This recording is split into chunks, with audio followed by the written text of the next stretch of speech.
Hello, hello, hello, and welcome. My name is Sabrina Victoria. I am here with Jen Potter. We are going to be talking all about how to slow down and live your best life. So get comfortable as we explore the triumphs and the challenges faced by women worldwide. We're going to be offering some insights, some inspiration to fuel your personal and your professional growth. So let's jump in. Get ready, because today's guest is about to change the way you view your world. This is Her Talk Show, hosted by Sabrina Victoria. Hello, if you're listening live, welcome. And if you're listening on the replay, make sure you hashtag replay wherever you're at so we can send you some love in the comments. We're here every day delving deep into the realms of health, wealth, and leadership with some of the most brilliant women globally. We've interviewed over 600 women, and today we are adding another one to the list. We have Jen Potter. She is an accomplished speaker, author, entrepreneur, and business life strategist, founder of Epic 47 and several other businesses. Her mission is to help people realize their ultimate potential while changing their thought process, both in business and their personal lives. She does this by inspiring others to dig deep within themselves to find their why and understand that when they start to listen to what they want, their lives will indeed change. Then recognizing that they have the potential to transcend the confines of their environment. Thank you so much for being here. Thank you for having me. I'm so excited. Oh, you and I go way back. I know it's crazy. When I was having a conversation with someone recently, and I was like, how long we've actually known each other and how many connections that we've had from the moment we've met. Yeah, exactly. It's so fun too, just in this world of entrepreneurship. I feel like than any other like avenue of making money, you can like see the evolution just so much more brilliantly than you can with individuals in corporate. Nothing against corporate, but it's just like a constant brilliance, constant creativity, constant like growing out. And it's so cool because we're the ones that are actually doing it. Right. Yeah. Oh, I love it. I love seeing the growth. And we talked about this when we had our own personal conversation, was watching how much you've changed and grown since we first met, and watching the magazine come out and being a part of it. And it's been beautiful. And every time a new connection pops up and I'm like, oh, they know each other. This is amazing. And so it's just watching others continue to do that is what is so inspiring. And I love that we surround ourselves with other like-minded women who want the same thing for each other, right? Where we're our biggest cheerleaders. And we know in this space it can be lonely, but if you surround yourself with people who think like you and want to cheer you on, it's amazing. Absolutely. Absolutely. So I'm really excited about today's topic because we're talking about slowing down. And I know you and I are very much the same as far as go, go, go, very much the hustle culture. I'm not trying to put that on you, but I know me for myself, I lean into it. I lean into it fully. I freaking love it. But there are people that are constantly reminding us to slow down. And there is a, what is that called? A benefit. So I know that you wanted to talk on this. You've had some epiphanies over the last few months or few years. So I'd love for you to kind of just take us on this journey. What happened to make you realize that you needed to kind of slow down a bit in order to live your best life? Yeah.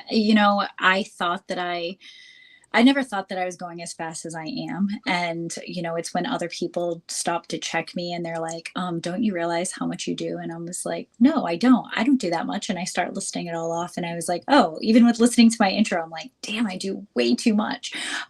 And it was through this constant over time. I started, when I've been coaching more and watching my clients change their lives, like literally in front of me, I've watched them make millions of dollars. I've watched them completely change their lives, doing 180s and being extremely successful.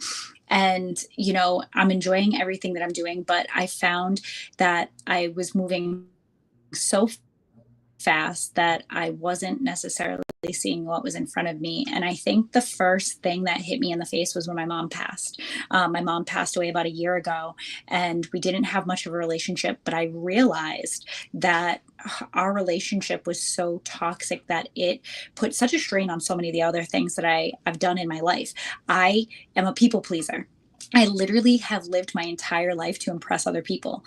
And, it wasn't conscious. It was, if I did this, people are going to pay attention to me and give me applause. And I'm going to get that seeking feeling of being appreciated by somebody who wasn't my parents, right? Because I could never get that from my parents, but I sought it from so many other places. So I kept doing more. I kept saying, I'm going to do this. I'm going to do this. I'm going to do this. And it was through a series of the universe. Like, I have a heart condition, which a lot of people know about. And that's pretty much the only thing that slows me down.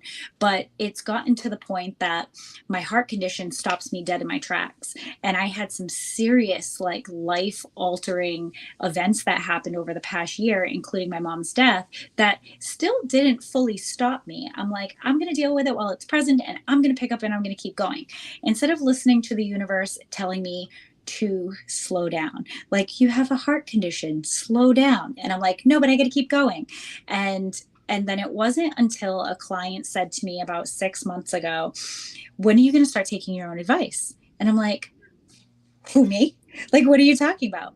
And she's like, you are a tornado. And I was like, I know I'm a tornado. I'm just like, go, go, go, go, go. She goes, but you have to jump off sometimes and watch it around you.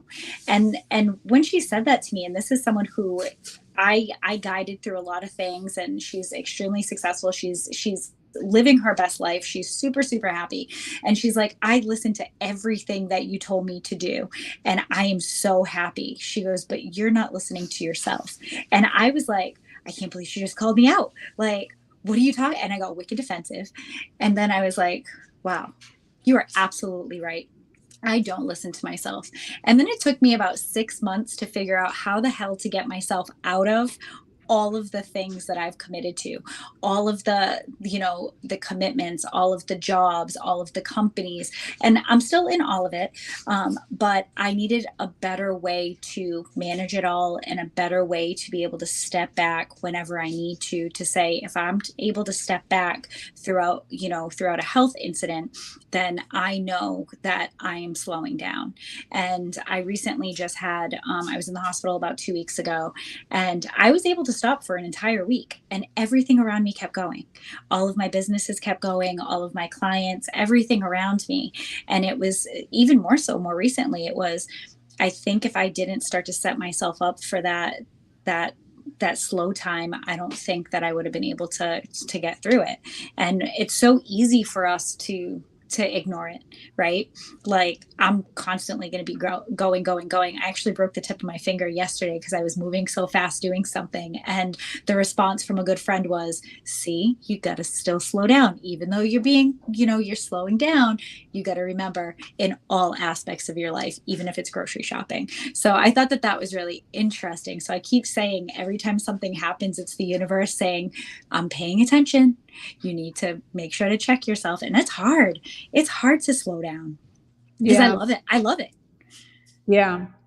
When does somebody, because there's all different types of people listening, right? We have a ton of people listening live. Thank you so much for being here and hanging out with us. What is the difference between slowing down, being in fear, and being lazy? Ooh. So I think right out the gate, like, so for me, fear so putting all of those together, I feared that if I slowed down, then I would be considered lazy. And then if I was in that state, I wouldn't be able to get all the things done. But I think it's realizing that there's no motivation in lazy. Like, I think we still should even stay motivated when we're slowing down. We're doing it consciously. We're saying, I'm going to give myself this time to shut off completely so I can recharge. And it's not being lazy. If you're doing something for you, and if you want to lay on the couch all day and you don't want to do do anything all day, that's perfectly fine. Give yourself permission to do that. We live in a society, and I can say this for my generation because I'm in my early 40s, that like if you are sitting on the couch doing something, you're considered lazy. And so like we're just constantly moving because we're fearing that someone's going to deem us lazy. Who cares who's deeming us lazy? If I want to take a full day to sit on the couch all day, I'm going to do it, and I don't care what anybody thinks.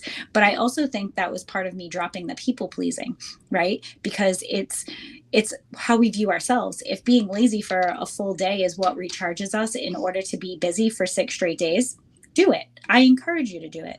If, doing something like going to the spa or, getting your nails done and getting your hair done is what you deem as your time off, do it.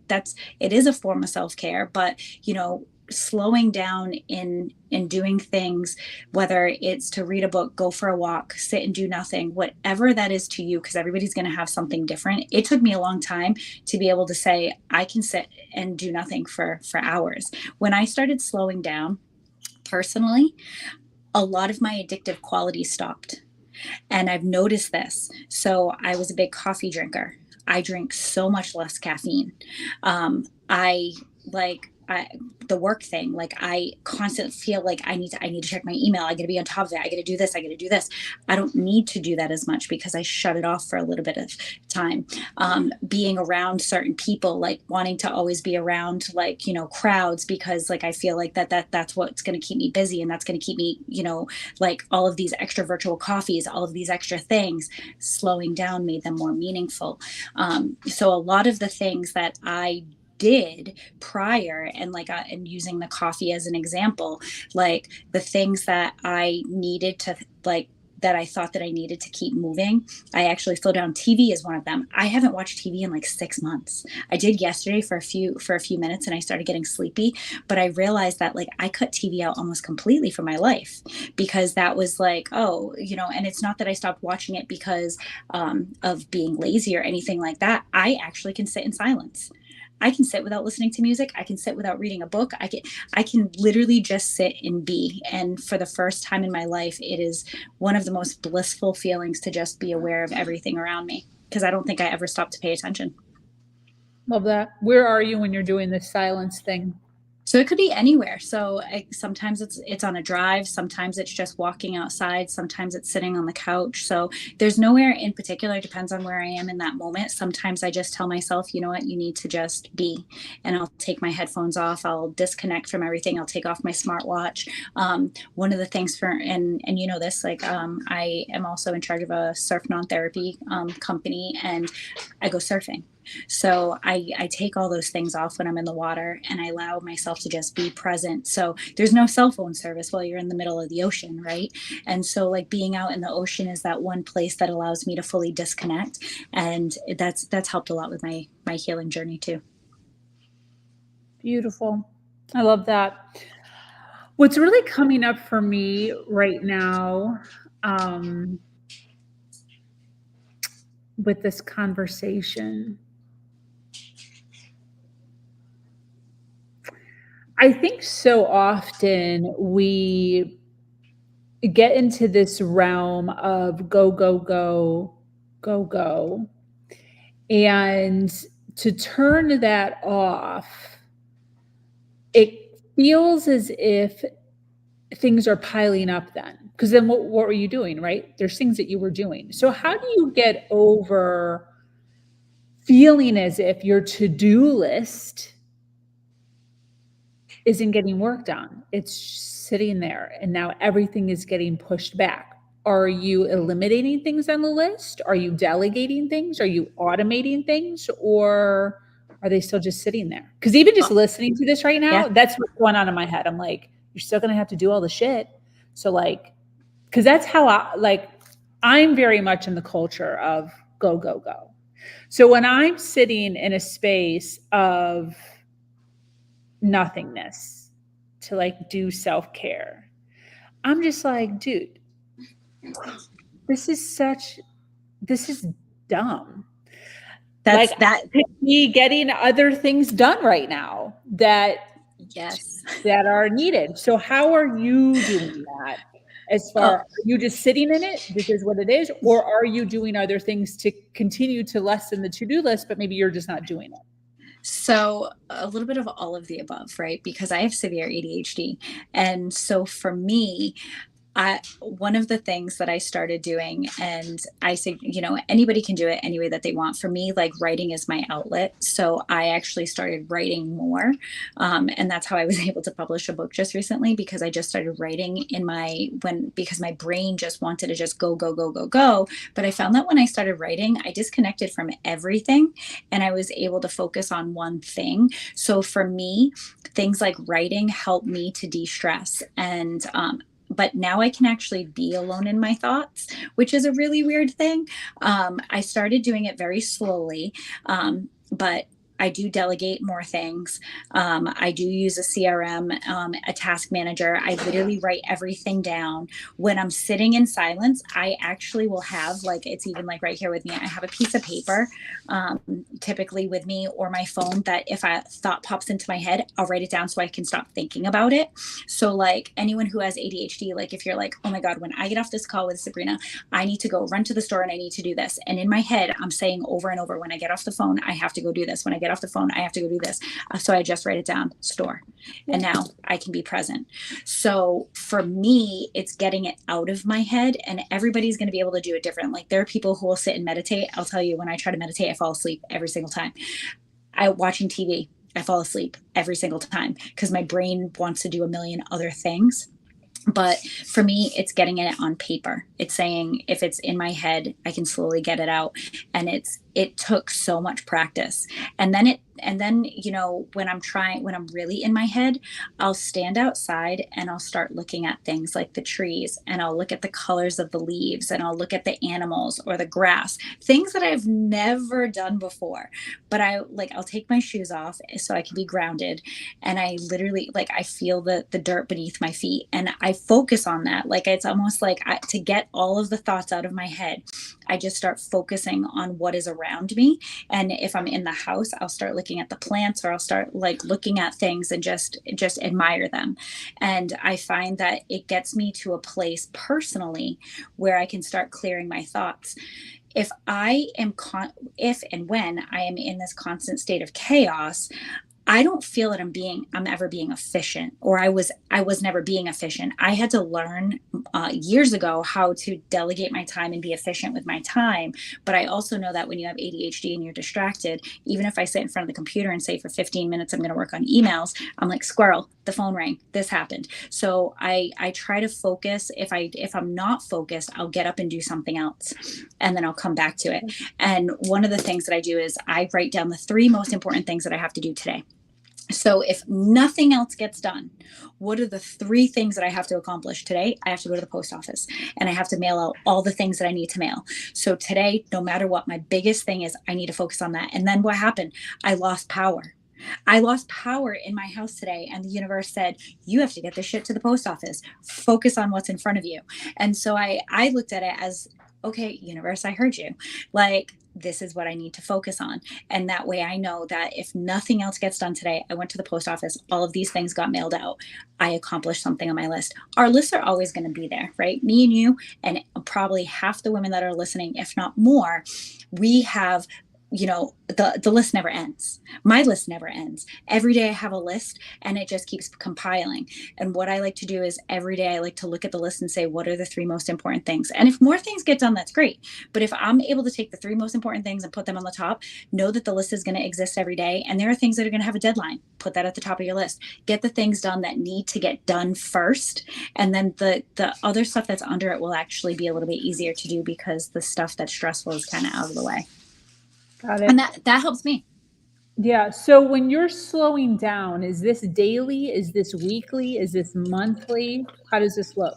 It's every day. So every day when I wake up in the morning, the first thing I do is I'm ready to jump out of bed and take on the day. I stop and I make myself a cup of coffee and I sit, just quietly before I look at my phone, before I do anything. And I find that, I just start letting my brain just start to like think about all the things that I need to get done. I'll start writing down the things that I need to do and just kind of sit there before I get going, because my brain just wants to go. That's just how I'm wired, right? I just want to hit the ground running every day. But if I hit the ground running and I don't have a game plan, I'm probably not going to be super successful. So I allow myself to sit down, be present, have a game plan. But I also scheduled my time. I used to schedule everything back to back. Now I actually, give myself more time when I'm recording certain things or when I'm having, virtual coffees or things like that. Every day of the week, I have a certain block for certain things, and I put my free time actually in there too. So there'll be an hour that I don't schedule something to allow myself time to go and do something for me. And I really focus on that. For me, it's going to the gym or going surfing. Some people, it might just be going for a walk, and some people might go, I can't do that every day because I have kids. I get it. I have 3. But, find time that works for you in your schedule to just say, I'm not going to do this today. Like on the weekends, my kids have sports. So I say, okay, for a few hours, for half of a day, I'm going to go for a drive, disconnect from, from social media and just listen to the music. Cause for me, that's how I like to break away. So there's different ways that you can do it, but it's honoring that time where we're not so connected. I don't look at emails on the weekends. And some people are like, you don't look at your email on the weekend? I'm like, nope, I don't even open it 2 straight days. And that would give some people some severe anxiety. But for me, I have to disconnect. If I don't disconnect, I will sit in front of that computer and I'll just start responding to emails. Oh, let me just respond to one. Let me just respond to one. So finding things that allow us to disconnect on our own terms. I think if you go do some of the stuff cold turkey, it makes us not so successful, because I'm the type of person that I'm like, I'll stop for 3 days. And then I'm like, that doesn't work. And I go right back to my old habits. So everything I did had to be slow. It was a very slow transition to being present. I love that. I work on the weekends. It's hard. I have changed it though. So I used to take calls and even do podcasts 7 days a week. And in the last probably 8 months, I stopped taking calls and podcasts on the weekends, Saturday and Sunday. And the other thing that I used to do is I would keep my Saturday and Sunday open for calls. And then wherever somebody booked, right, the whole day is open from like 9 to 9. If somebody booked an 11 o'clock call, client, podcast, networking, didn't matter, then I would close off my entire afternoon, 3 to 9. I like that. So like the one person that went first gauged my whole day. So like they said that I was working in the morning. So then I work in the morning. So then I have that one call and I would work all morning, including the call, until 3 o'clock, and then my whole afternoon. So I started doing that previously while I was still doing calls. Then I turned off all calls. And now I kind of just gauge it on what we're doing that weekend. So my new boo and I, depending on whether or not we have plans in the morning or the evening, then I just alternate. So either I'm working all morning from 9 to 3, or I'm working all night from 3 to midnight. And it's just kind of gauged on that. I enjoy working on the weekends. I feel like a badass for working on the weekends. Like when somebody gets an email from me, I press send. I'm like, yeah, I love that. But, and it's funny. So if I ever sometimes I like to work on the weekends as well. And so if I take a day off, it's typically like a Monday, but during surf season, it's 7 days a week. So I'll take a Monday or a Wednesday off, and I just don't tell anybody. I don't open up my schedule. And one of the things that I started doing this summer is once a week, every week, I wouldn't tell anybody that I had the day off. I didn't tell anybody that where I was going. I wouldn't tell my kids. I wouldn't tell anybody. I would just get in my car and I would drive over to like Rhode Island, and I would just spend the day at the beach by myself and did not tell anybody. And I kept it almost like it was my work meeting. And that was my time for me this summer, because I work 7 days a week. So I would have to find time in my schedule in order to, give myself the time by myself. But I work on the weekends too, when throughout the, like usually a Saturday or Sunday, but I typically won't work both in the off season. But one of the things that I do is I schedule send all my emails. So I actually, all of them will get sent out on Monday morning at like 8:01. And I tell everybody, and everybody does this differently. It depends on your business. Like one of my businesses, well, a few of my businesses are 7 days a week. So, everybody knows that like if I'm taking a day off, sometimes it's not always a day off. But one of the things is, I'll say I only take calls from 8 a.m. to 3 p.m. And after 3 p.m., it's time with my kids. My kids play sports. I have 3 small kids. I want to be present for my kids. And so about a year ago, I started doing that. And some people are like, oh my God, you're going to lose clients. Let me tell you, my clients are so respectful of my time because they know that I am not available at those other times. And so like when we respect our own boundaries and want to be present, like my biggest thing is when my kids were telling me that I wasn't being present for them and showing up for them when I needed to be, because I was taking a phone call or I was like sending an email and I'm like, give me 5 more minutes. And every now and again, those days still exist because we have to, life happens. But my kids have all noticed how much more present I am. And I will tell you, it changes their demeanor. It changes like so much about them. Like my kids argue less. They're happier because mom spends quality time with them, not just time. Yeah. Yes, absolutely. And I talk about that a lot. Like when people ask me, we're kind of like on both sides of the fence here, but when people ask me about me working all of the time or working so much, the way that I always kind of justify it, that's what we want to call it, is I always say when I'm working, I'm working. I feel like a lot of times people are working, they're not fucking working. No. And so to your point, as far as being more present, I feel as if I have really like that is something I'm really good at. When I am working, I am working. And when I am not working, I'm not working. Same.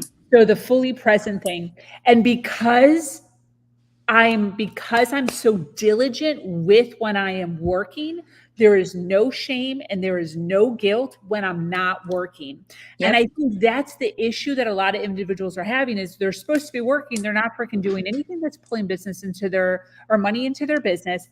Then when they're not working and they're watching Netflix or hanging out with the kids or at the games, they're trying to also like do a little bit of work because there's so much guilt for not working. But that's because you didn't get anything done. See, when I'm not working, I know that I did the absolute best that I could possibly do for that day or for that week. That like there's no shame in taking. That's how I feel. Yeah, no, that's exactly it. And, one of the things that I tell a lot of people too, and some people think I'm crazy and other people are like, you just suck at texting. I go, no, I actually don't.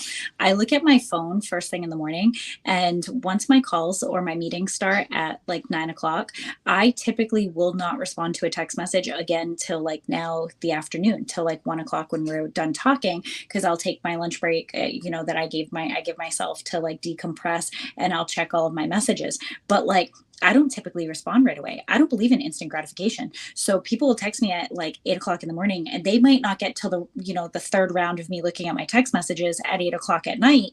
And I send messages back, hey, thanks for being patient. I always thank people for being patient. But, when they ask, I'm like, I don't believe in instant gratification. I look at my phone 3 times a day. If it's important, call me. Like we live in a mindset of everybody is texting. It's okay to go back to the phone. It's okay to call me and say, hey, it's an emergency. I just need a quick answer. But if you're going to text me, don't expect a message back right away. Same thing with emails. And it's not that I don't respect the person who's messaging me. I respect my time, and I set time to do that. Like I have time for my emails, time for my text messages. And when I'm sitting with my kids at 6:00, I'm not going to respond to your text message. I'm going to respond when my kids are decompressing and they're in the other room, because I was always at the beck and call of other people and Yeah, not being there. So being present is so much more than just, just not doing. It's interacting with your children. It's interacting with your significant other. Like, I see how happy you are, and I'm sure when you're away, I know you're away not that long ago, and when you're away, like, you look like you're so unbelievably happy, and watching that and seeing that, but also knowing you probably disconnected for some time so you can absolutely. enjoy all those things, right? And I do the same thing. And when we're able to like fully disconnect and then come back, like, I do like highlights with my social media now. I don't post every day, and I find like, hey, look, I did this in the last past week and it was so much fun. And I love being able to say I can disconnect for a few days and come back and still get to share it without, being on top of it. Like, I was posting all the time and I felt like I had to do everything in real time. I just do it when it's convenient. I love that. We're definitely aligned with all of that stuff. That's very cool. I do behind the scenes. I like that I though, love that. highlights. I might change it to highlights. That actually sounds really cool. Definitely take it. Yeah, but I try to do on Mondays, I try to do a this is what happened last week. Yeah, that's what I've been doing. And it's Yeah. fun. It's fun because I get to look back and go, oh, I did all of these cool things last week. Because sometimes, like, even when you're present, you're not always thinking about, the next thing, or thinking about what you did the day before. And then when you look back and be like, oh, look at all this fun stuff that I did. Look at all these cool people that I talked to. And it just allows you to just kind of enjoy it a little bit more. Absolutely. Very cool. Wow, very awesome. Well, I love all of this. I've taken a whole page of notes. We still have a ton of people watching live. I'd love for you to just for a moment speak directly. I know that you work with helping women elevate in business and really teaching them how to live their best lives. As far as this goes, the subject that we're talking about right now, and slowing down and really finding yourself, in your personal life, in your business life, what is some advice? What are some steps that you can give these ladies that they can start to implement in their lives right now to really get a grasp of what you're talking about? Yeah, absolutely. Don't do it all at once, but start slow. And it could be, like I said, I started with my cup of coffee. This is literally how I started. I started the morning by saying, and if you drink tea, if you drink water, a protein shake, whatever that may be, when you get up in the morning, don't look at your phone right away. Keep your phone. And Mel Robbins actually, she did this a while ago, and this is where I took it from. And she said the first thing she does is she gets up and goes and brushes her teeth and gets ready for the day before she even looks at her phone. And I'm like, you know what? That's such a great idea. I'll look at the time, I'll shut the alarm off, I'll flip my phone upside down so I'm not looking at it. My phone is still on silent. And I go and I start to get ready, and I get myself ready, and I get myself in that place. I make myself a cup of coffee before I even look at my phone. And I start to write down the things that I want to do today and just sit in that moment. Like, what do I want to get done? What do I want to accomplish? Start there. And then from there, I like to do things like I like to write down a handful of things that I'm grateful for. I like to write down some of the things, and you can do all this or do part of it, but like, what are some things that I could have done better yesterday? And we can't change all the things that we did, but if I had to do some of those things again today, what would I have done differently? And I like to write those things down, and write down, here are the 3 things that I need to get done today. And I give myself, this is where I'm going to start. I prepare myself for my day, and I allow myself to just be in this moment. And some of us have kids. My youngest is 4. He's insane. Sometimes he's attached to my hip, and even then I'll say, hey, my little one, I'm like, I'll make him breakfast, and I'll come back to myself for just a few moments and allow myself that time. It's so important to start your day off not in chaos, because I find that when I start in chaos, my whole day is chaos. But if I start calm, chaos may happen, but I remind myself to go back to the calm. I forget to go back to the calm if I start in chaos. So that's those are those like little baby steps. And I love having conversations with women too. And just that's how me and you met, right? And having the conversation. So if anybody wanted to have a conversation about tips or tricks or advice, I love to hear from people. So even if it's not for consulting, even if it's just to have a virtual cup of coffee. I love that. Thank you so much for Of sharing. course. I appreciate all of this so much.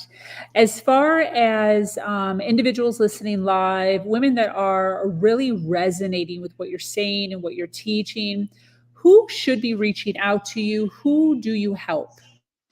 So obviously my biggest demographic is women. I do help guys as well too, but I do focus, my biggest focus is on helping women that are at a point in their lives where they want to make a change, but they feel like that they're stuck in their chaos. And I had to teach myself a lot of different ways on how to start to organize my chaos in order to come out of it. So it's those women that they want to make a change, but they're stuck in that overwhelm. They have this big list of all of the things, and their ADHD is kicking in. I help a lot of people with ADHD because we're the ones that have the lists of all the things, and they want to do all this, but they can't figure out how to get it organized. I'm organized chaos.